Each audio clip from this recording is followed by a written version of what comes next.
Bwana we, siku zote unaniita Mwanakwame Saa ama Nyente Boy, Nyente Bwizi ndani ya Nyente sanaa ya Gusii TV.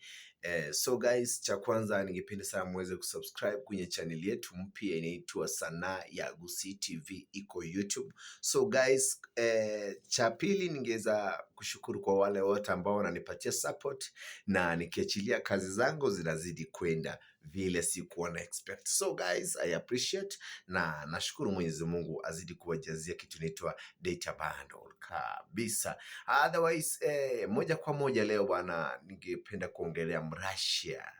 Kabla tuongelee ujamaa wa Russia, kuna page zetu pale Facebook, unaweza zifuatilia kama Nyente TV, kuna @Kimsamon Classic, kuna Mwanakwame Saa na kuna Nyente Boy. Kwa hivyo bwana, ni kuna page kibao sana, na hizo page zinaangaliwa na sisi wana sanaa Gusii ama Nyente Media kwa mpigo kabisa. Otherwise, moja kwa moja leo ningewapatia hii picha pamoja. Hii picha bwana ambayo imetrend sana, ni picha ambayo imeenda viral, na ni picha ambayo imeleta tashwishi sana nchi yetu ya Kenya. Bwana we, kuna jamaa ambaye ni Russian mafia. Huyu ni mwanajeshi. Unajua siku zote tunaaminia wa Russia wanatumia mabomu wa Russia ni wabaya sana.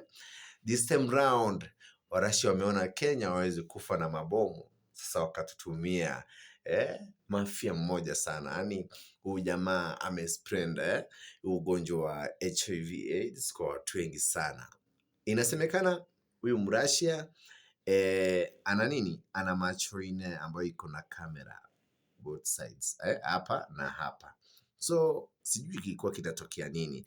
Kwenye mishemishe zangu jana kuongea na watu wangu wa mtaa, kwa ojioji bwana, wanasema kwamba Mrashia ni kama alikuwa amepita kule Ukambani akaenda Ukambani akapewa dawa, kwa sababu unaona wenye walikuwa wanamtembelea kule ni wake za watu. Imagine mtu anatoka na gari ya mzee wake na anaenda mahali pale.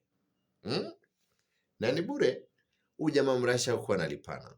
So guys, imenipea wasiwasi sana. So baadhi ya mafans wangu walikuwa wanasema huyu jamaa ni kama amepita Ukambani. Mwingine akasema maybe ameenda Kisii. Nikajiuliza, kwani Mrashia ni Mkisii?